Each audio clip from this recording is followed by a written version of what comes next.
শুনেছি সেটাই আমি বলছি।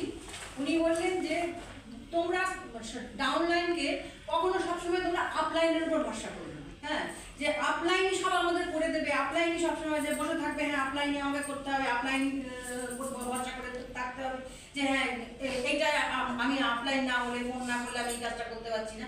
বলছে শেখো, শেখো, খুব ভালো করে এখান থেকে শেখো, ট্রেনিং নাও, নিয়ে নিজে সেটা অ্যাপ্লাই করো, নিজে সবসময় সেটাকে অ্যাপ্লাই করতে শেখো। কেননা আপলাইনের উপর সবসময় ভরসা করে তারও তো বিভিন্ন আরো তার লাইন আছে, তারও তার ইয়ে আছে।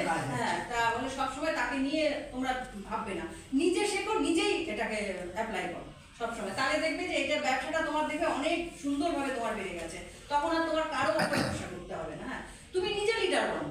কেন আপলাইন লিডার? আপলাইনকে কেন লিডার হবে? তুমি নিজেই লিডার, তুমি এই কোম্পানি নিজেই লিডার, নিজেই ইয়ে করো।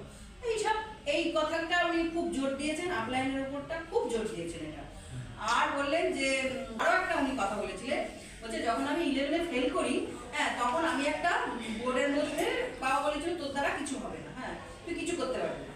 তখন উনি একটা দেয়ালের মধ্যে একটা প্রাইভেট জেট, হ্যাঁ ওটা একটা পেস্ট করে ছবি বলছে এটা ছবি লাগতে পারে, সকলের আমি দেখতাম। বলছে ওটা ছবি লাগিয়ে রেখেছিস কেন? বলছে এটা আমি একদিন কিনবো, এটা আমি একদিন কিনবো।